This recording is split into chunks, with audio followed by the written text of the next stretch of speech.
Hey everyone, Seth Scrimo here again with the Best of Wooster Podcast.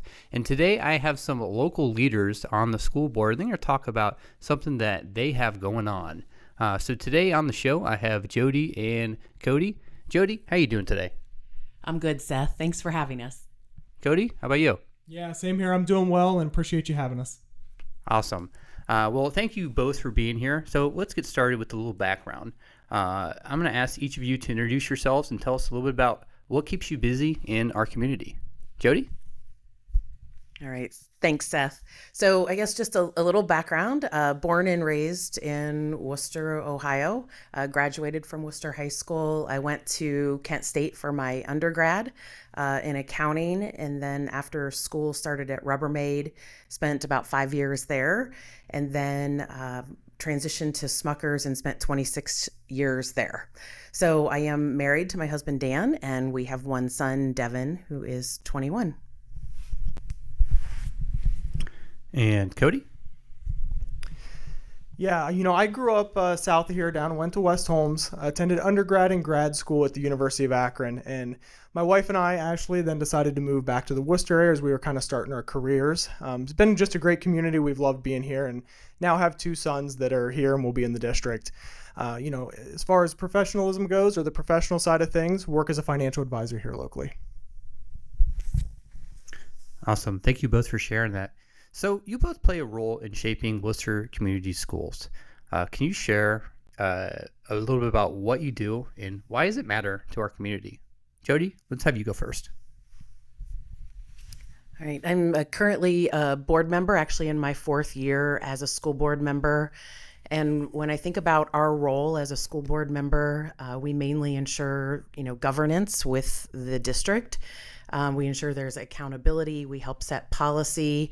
And just really work with the district on a vision and mission for moving forward and ensuring that we're supporting kids in the right ways. So, I think about another opportunity for us is just creating a bridge with the community so they understand all the great things that are going on in the district and why public education in Worcester City Schools is so important to our community. And Cody? Yeah, and I've been on the board for about 3 years in total, so a little less than Jody. My original interest was because I saw some of the things that were happening with the school district as far as going to be going through some levy campaigns, some different financial decisions being made, and thought my background could be applicable and helpful in those areas. And so, really wanted to come in and try to be a resource and a sounding board for some of those subject areas to be as helpful as I could. Now, you both have some very unique backgrounds. What inspired you to take on these roles? And was there ever a moment when you knew that this was the right path? Yeah, it's a great question, and something people ask often is why take on, this role. And I think for me, the journey started probably about 8 years ago when I got involved with OHuddle, which is a mentoring program here in town. And I think, through that process, I started to see two things. First of all, just the support of youth that's needed in our community and us as adults, what we can do to support youth. Also, I was just seeing how various organizations in the community support the schools. And so it created an interest for me to get more involved.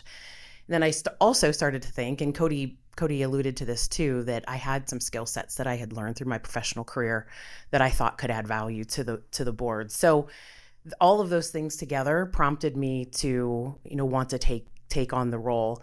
I actually, and some people may not know this, but I actually tried 3 different times to get on the school board. So when there were some vacancies, I applied and interviewed and did not get the opportunity to be on the board. And one of my very good friends told me when it was time to potentially run, that different people would be deciding about, me having the opportunity to fill that role. And so I decided to run and then, now have the opportunity to serve the community and the district.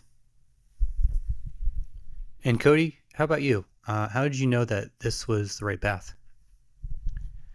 Yeah, somewhat similar circumstances to Jody in that, I was looking for opportunities to impact kids in our community. I previously spent 5 years with the YMCA of Wooster, now the YMCA of Wayne County, and, really got to see firsthand there the impact that individuals who make an effort to create, places where kids can be and support systems for children and the difference that that can make in their lives. And so, once I had spent about 5 years on that board, I felt like I was ready for maybe something new, but knew that that was still a passion area that I wanted to put a focus on. And similar to Jody, a vacancy came up on the school board and I applied for that position and felt like it was a logical transition as a way that I could be a resource to kids and the community in general. Awesome. Thank you both for sharing that. Now, anytime you start something new, there's always some big challenges that you probably face, whether it's learning about the complexities of public education, navigating school board responsibilities, or even balancing transparency with decision making. How do you both decide on, how to overcome that? Yeah, another great question. I think, right out of the gate, you start to realize there's a lot more to running a district than most people realize. Obviously the financial piece, curriculum piece, all the staffing, and there's so much more. We could probably spend the next hour just talking about that. So there was a lot more to learn than I probably gave it credit for.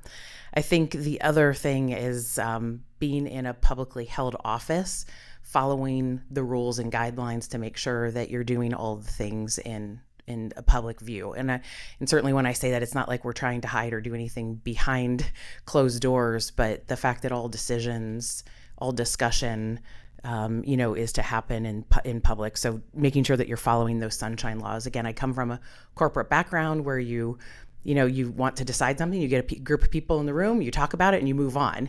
And you don't do that when you're in a public office. Everything has to be more formal and follow process. I think, some other challenges is just, again, public perception versus reality at times.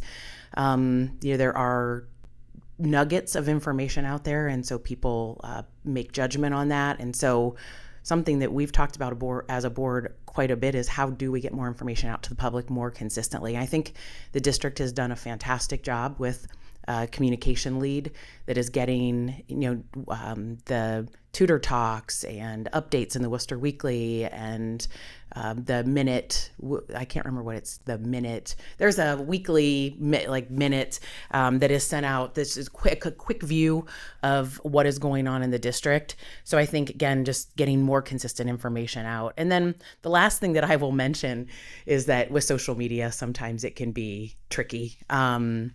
People will pass judgment on us as not only what we're doing as board members, but us as individuals.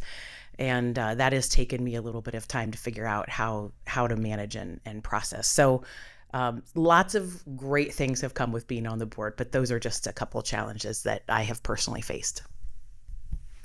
And Cody, how about yourself?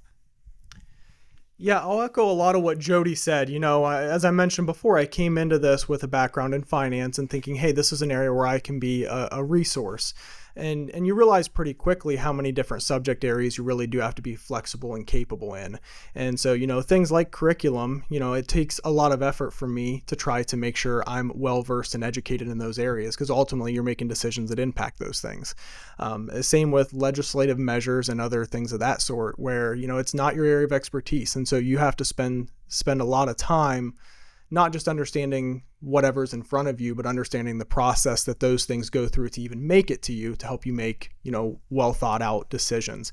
And so, I think that's the biggest thing for me, is just continually learning different aspects of being a board member and education and the decisions that are made on a everyday basis. Yeah, I think that, I was always taught that if you stop learning, you're never going to grow, right? And one of the big hot topics right now is funding and new school buildings. What should the community know about this bond levy, and why does it impact the future of Wooster schools? Yeah, that's a big question. There's lots there, but probably in its simplest form, we obviously are asking the community to support some funding for us to build a new middle school. It would be located behind the current high school, and we would move grades 6 through 8 into that building, and then the high school would be more traditional 9 through 12. So, I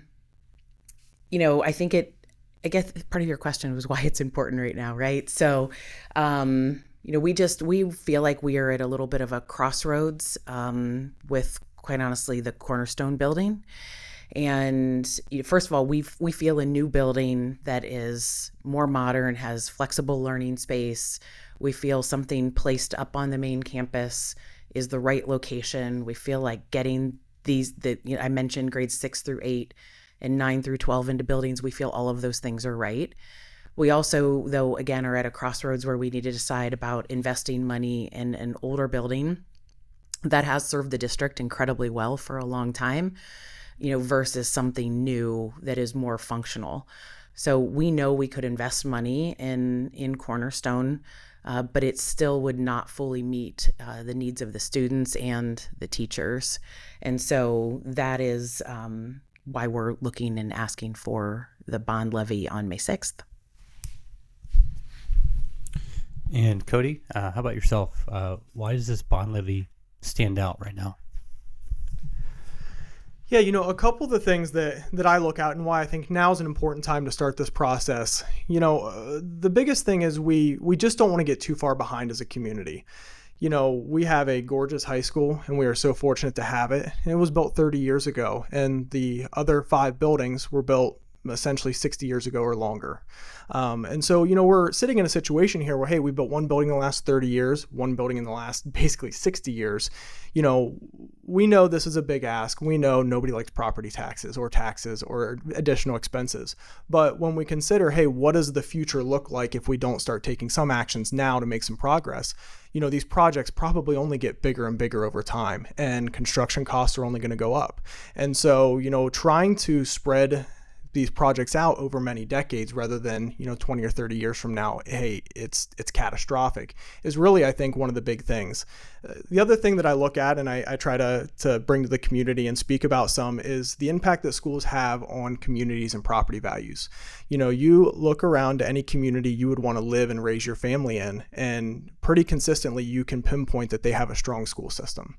And so on the flip side of things, you look at places that may be struggling, and oftentimes you're seeing underfunded schools and school systems that are poorly rated.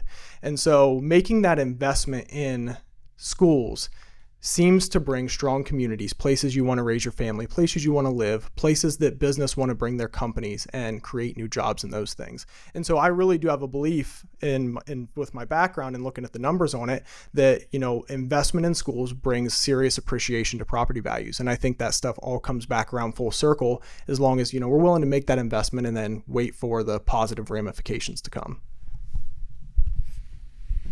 We're always told that, best time to plant a tree was 20 years ago. The next best time is right now. So what are some of the big misconceptions or questions you have been hearing from the public, and how do you address them? Cody, let's have you go first. Yeah, one thing that we all saw the big property tax increase we got last fall. They came around and there were increases in property valuations, and that resulted in increased property taxes. And so a common misconception or thing that we're hearing is, hey, you guys just got all this new funding from the increase in property taxes. Why aren't you using some of that?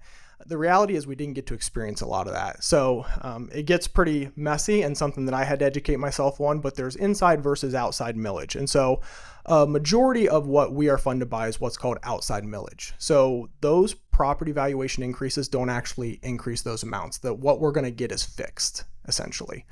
And so our small portion of inside millage is what sees growth in valuation to us when those property values and property taxes do go up. So the reality is, even though here in Wayne County and Wooster, we saw about a 25% increase last fall in property values and thus property taxes, the school was impacted at 2.8%. And so not a negligible amount of money. It's an amount of money that we're thankful for and we appreciate in those things. But ultimately, we didn't see this big influx of money that I think the community often thinks we did throughout that process. And Jody? Yeah, that great response, Cody. I think one other misconception that we do hear is just, and I keep going back to Cornerstone here, but there is a thought that, we don't want to be in Cornerstone or in that part of town. And that is not the case. We quite honestly would love to continue to have a school presence in what I would say the middle or southern part of the town. But there is obviously from a lot of community members a strong desire to restore that building. And we don't think as a school district it's fiscally responsible to invest the money that would be needed into that building to have it continue to be a school space. And so that is what really led us to the recommendation that we have right now with the new middle school and then moving students into the remaining middle school buildings. So, Jody, you've been involved in this master facility plan for a while.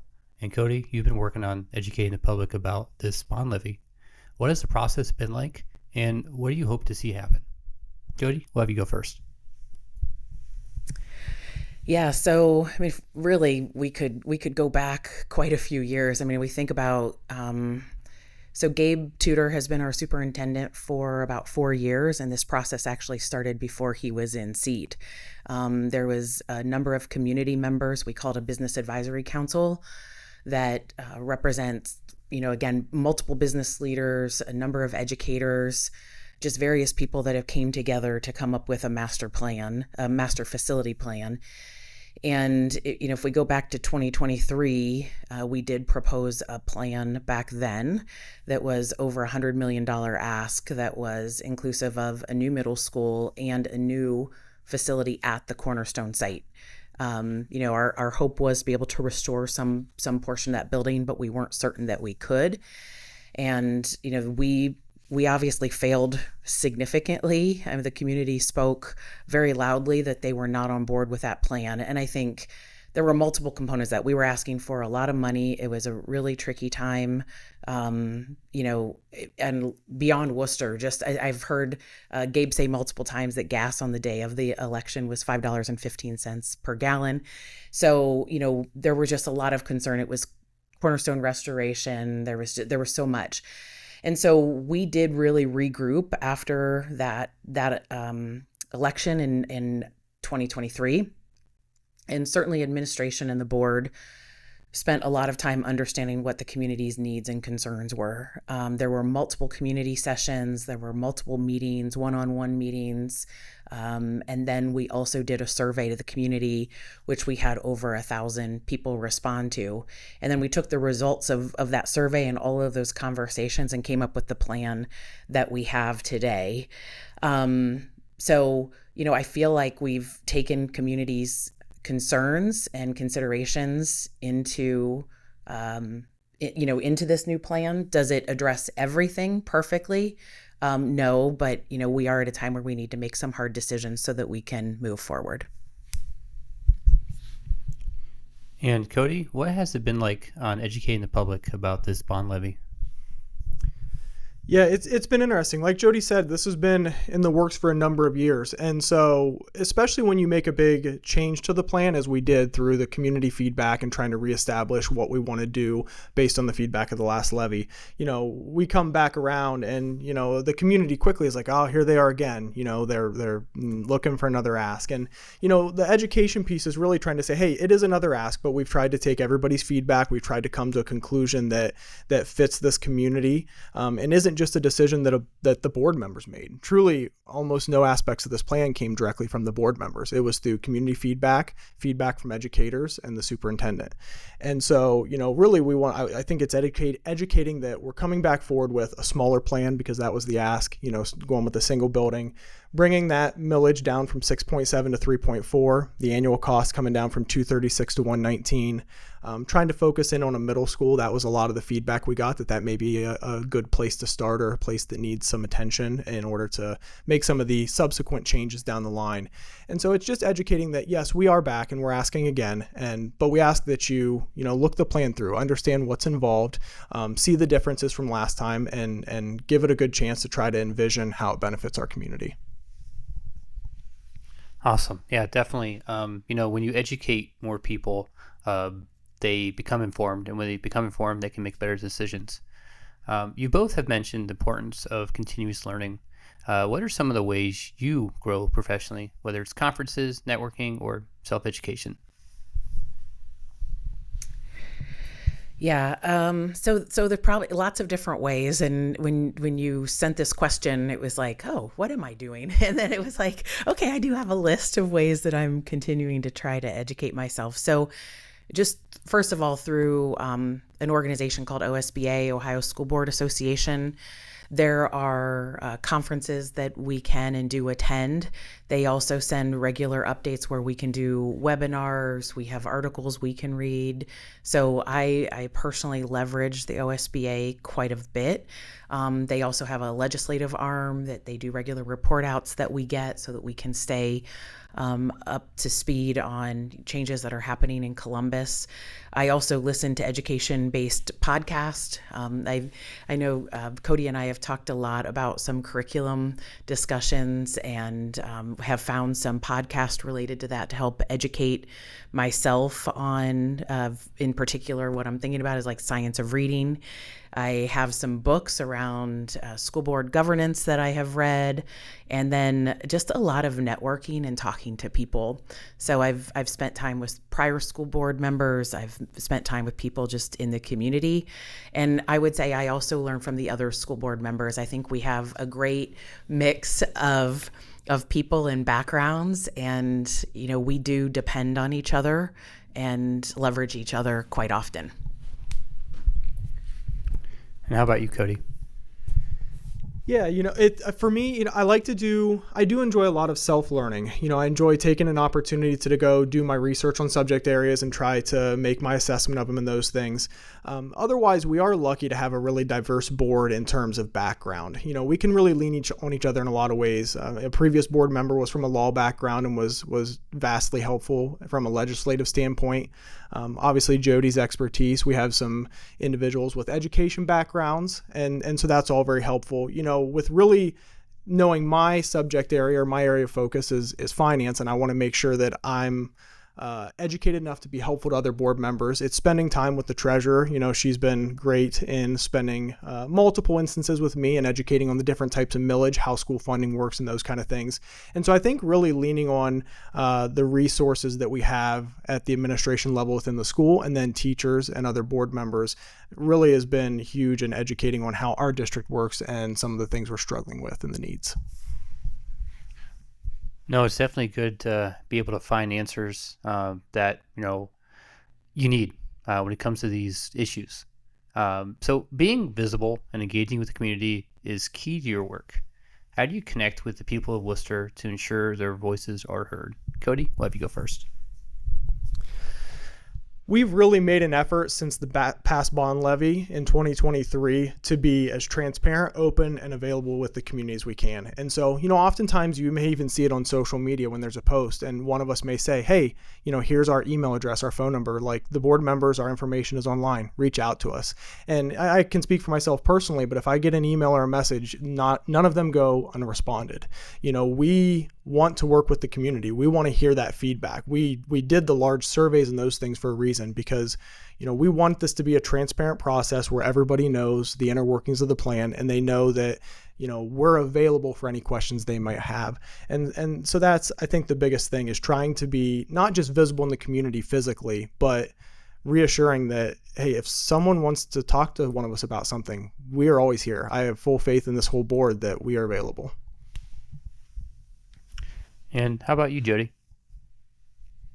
Yeah, I could not agree with all the things Cody said more. Just for me personally, one thing that was important to me when I ran for the school board was to be visible and available.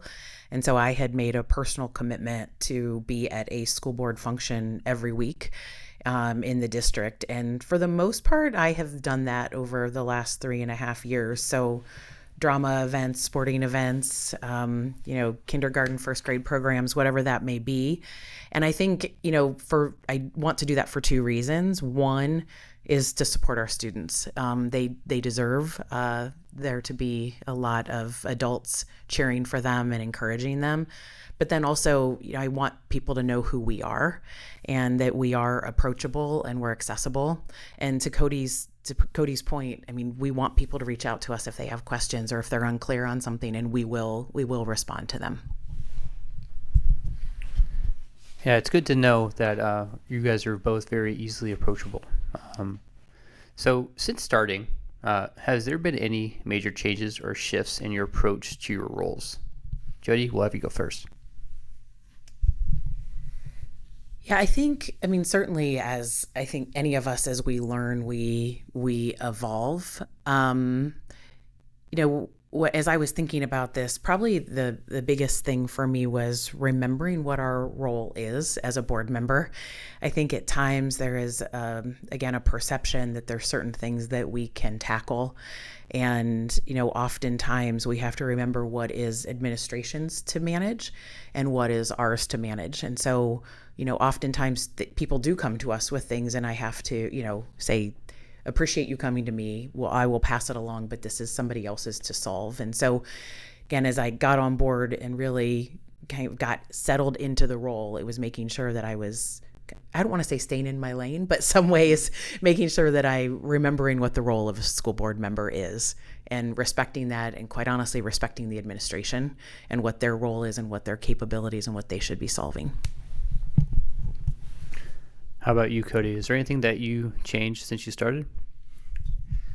Yeah, it's somewhat a change, and it's more, catering to this role. I work in an industry that often requires quick decision making, and so that's a skill that I've sort of honed in over the years, and be able to just make quick decisions and move on. And one thing that I've found to be fortunate, at least for me, since this isn't my area of expertise necessarily in curriculum and those things, but often, we're brought items that could be months down the pipeline, and we get a really great opportunity to do our due diligence and research and understand what we're working with here.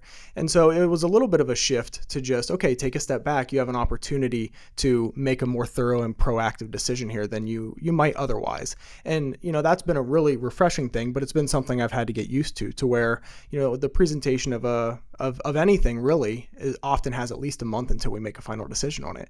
And so really a nice thing, but an adjustment for myself to have that time and that opportunity to make sure you're making as thorough of a decision as you can.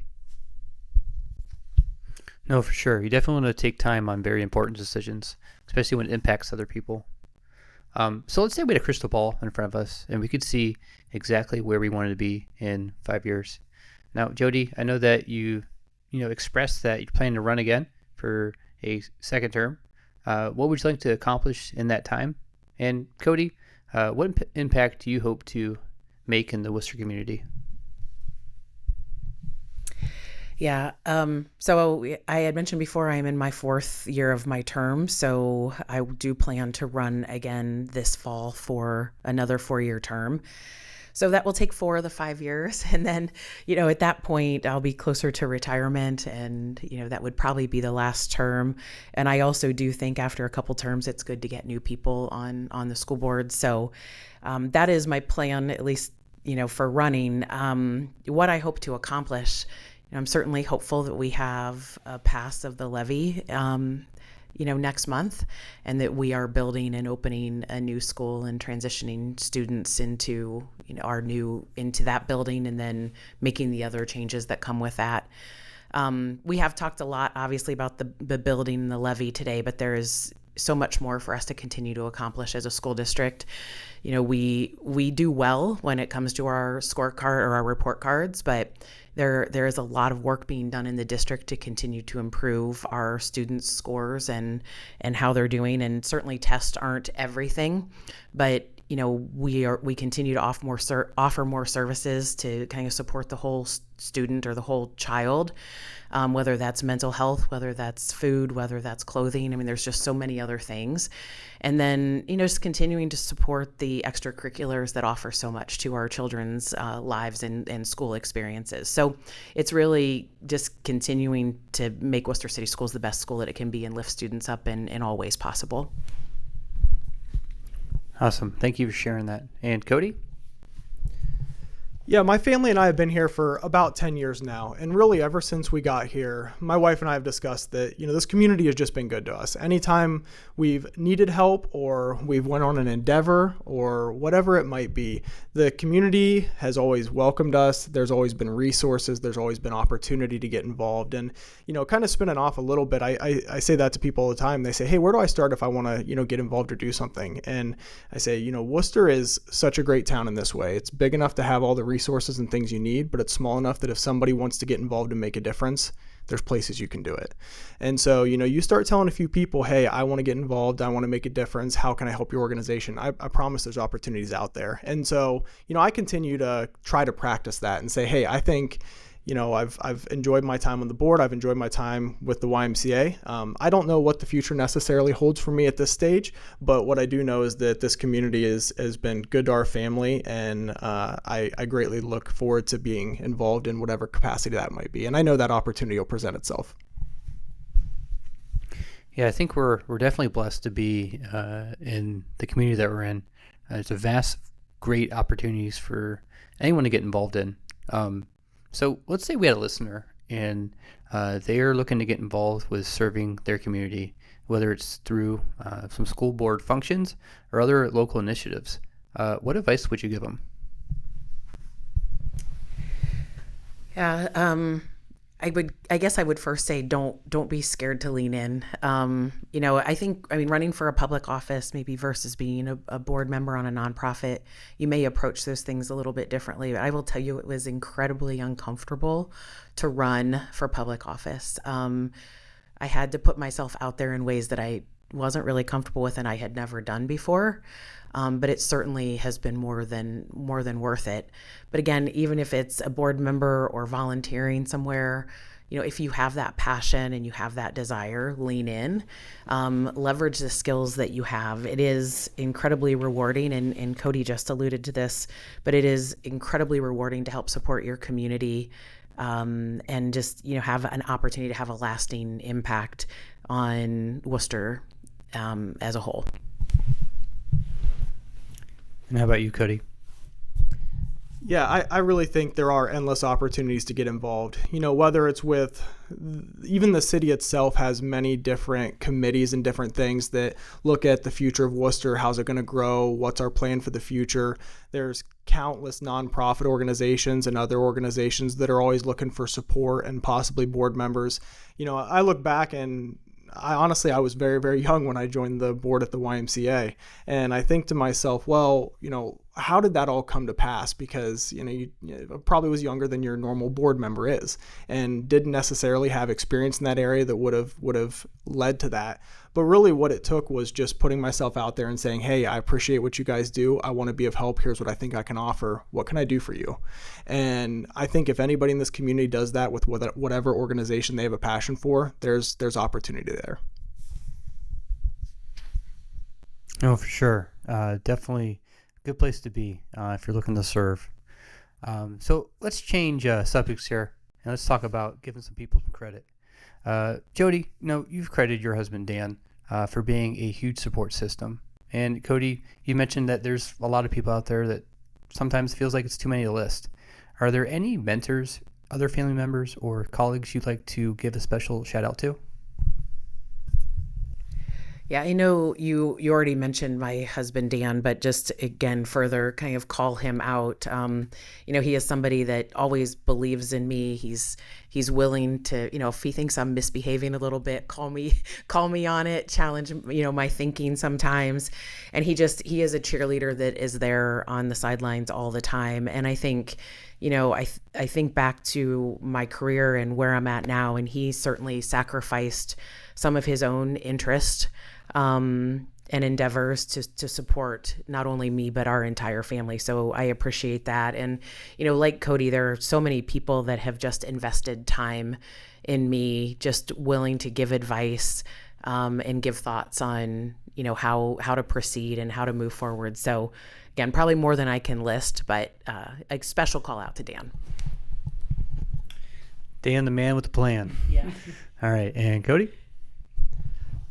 Yeah, my wife Ashley is a rock star. This position requires a lot of evening work. I shouldn't say a lot, but periodic evening work and some weekend activities and some of those things. It's not necessarily a job that you always are doing something during normal business hours. And so, we have young kids, and that means there's definitely times that she's left to care for them and those things. And same for the kids, they're understanding and everybody works together to make it work. And, our goal as a family, it's not just my goal to make this community a better place, but, your family's investing in making this community a better place too, when they provide the resources and the time to let you do some of these things. And, I look at, even when I came onto the school board and the resource that Jody was and Mr. Tudor and other people involved in the district, everyone is just, I keep saying it about this community, but it's just small enough that everybody cares and everybody can get involved. And so, anytime you were stuck or feeling like you were in need of assistance or didn't understand a particular subject, there was somebody available, or there is somebody available who can provide some insight. And so, everybody within the district has been a great support. Family, obviously, it's just been great. No, for sure. Family's everything. So before we, wrap up this episode here, is there anything else that you'd like to share with the Wooster community about the future of our schools? Jody, we'll have you go first. Yeah, I feel like I think I addressed some of this just as I talked about. We've spent a lot of time talking about a school building today, but there is just so much more to Wooster City Schools. I would say just at a very high level that there are a lot of moving parts right now at the state and federal level around public education, and it's something that we all need to keep an eye on and continue to advocate and fight for public education. From my perspective, public education is core to our society and everybody having equal access to be educated. And if I think about Wooster City Schools in particular, we have an amazing leadership team and Mr. Tudor and the other staff, and just teachers that have so much passion and care for our students. I believe it is our duty as adults and community members to take care of those students and give them the best opportunities to be successful in any way they want to be. So I'm not sure that's a very specific answer, but at a high level, those are my thoughts. And you, Cody? Yeah, I think the final thing that I want to mention is, a lot of times when we look at a levy, it's just a yes or a no, right? It's that simple. It's a checkbox. And it's easy to kind of think, well, if I just say no, it's over. Property taxes don't change, X, Y, Z. But the reality is, we still are facing all the same challenges that we are at this exact moment if the vote is a no. The estimates at Cornerstone to do that renovation are in the ballpark of $30 million. And it's funds that we don't have. It's funds that we won't be able to just come up with to do so. And so, this isn't, unfortunately, it's not as simple as, nope, we'll just go ahead and use Cornerstone as it exists for the next, 30, 40, 50 years. There's various leaks throughout that building. There's HVAC, roof concerns. I mean, it's across the board needing a lot of attention. And that attention in an old building is very, very expensive. And so, I would encourage people to consider, hey, a no doesn't necessarily mean the school doesn't need any help. It might just mean that we have to ask for something else that may not be as fiscally responsible in the long term as a new building might be. For sure. The time to act can feel like you may delay it, but now is definitely the moment where we can make a huge impact. So let's have some fun questions here now that we're getting out of the Levy board questions. It's Friday night and you're going out to eat. Jody, you mentioned you love Mexican food, and Cody, you said you're heading to Muddy's. What are your go-to orders there? So I always used to be a combination platter girl. Like, I always got a combination platter, usually enchiladas. There were 5 different kinds of enchiladas, so good. But recently discovered, and I'm not even sure what it's called, but it's rice with chicken with queso. And it's number 28, right? I should know the exact number by now, but I don't. But it is so good, and it's always my go-to, along, of course, with the chips and salsa. So we're at Muddy's. Yep. Cody, what are you getting? Yeah, so I'm a big wing guy, and so the Hawaiian redneck sauce at Muddy's. It is. I'll take it over anywhere, whether it's in Wooster, outside of Wooster. I just think it's a fabulous wing sauce, and so when I'm heading there, that's what I'm targeting for sure. So now we're gonna watch a movie. Jody, you said you love It's a Wonderful Life, and Cody, you're a big fan of the Avengers. What about these films stands out to you? Yeah, It's a Wonderful Life. So first of all, a tradition of watching it every Christmas, right? We have to make sure that we reserve an evening as a family to sit and watch the movie. But then, certainly as you think about the storyline of the movie and the opportunity to reflect and think about the impact each of us have on all of those around us, whether it's family, friends, or as we've talked so much over the last hour, the community. So, I don't think any of us should ever underestimate the impact of our actions on others or what we can contribute. Cody, 1, why Avengers? And 2, what superhero are you going to be? Well, first of all, I'm not sure how I live up to that response from Jody, because I'm not sure how I can spin the Avengers to not be just incredibly more shallow than her response. But, what I really like about it, there's so many installments and so many different storylines. The Marvel universe really presents an opportunity to go off in so many directions, and then the Avengers kind of bring it back to that group effort or that opportunity to kind of bring all those storylines together. And so it's just such a wide universe of films that's what I really enjoy about it. You can dive down a rabbit hole almost into one of your characters, one of your superheroes, and get an entirely different experience of them than you might as a group. This is probably unpopular, but I've got a lot of love for the Iron Man series. I can see you as Tony Stark. So I love ending these episodes on a positive note, because positivity is definitely contagious. What is the best thing about your life right now? Cody, why don't you go first? Yeah, I'm just so fortunate to have a healthy family and healthy kids and wife. And, I've mentioned it over and over, but we feel so lucky to live in this community. We talk about, I can't imagine living anywhere else. It's been so good to us and cared for us. And we've been able to be happy and healthy here in Wooster and just feel so fortunate to be where we are. And Jody? Yeah, I very, very similar to Cody. It's interesting because the first thing I wrote down was health, family, and friends. So, just feel incredibly blessed to have so many amazing people in our life. We have lots of fun, and we are very blessed to be healthy and just have opportunities to do what we want to do in life. And like Cody said, to be a part of a great community. So thank you. Awesome. Well, that's all the time we have for today's episode. If you would like any other additional contact information, you're welcome to reach out to myself, Seth Scrimo, at 330-221-1547. Cody and Jody, thank you both for so much for being on the show. And if you are looking to get involved with the school board levy and support, you can also reach out to me or anyone here. And we would love to have your support. Thanks. Have a great day. Bye.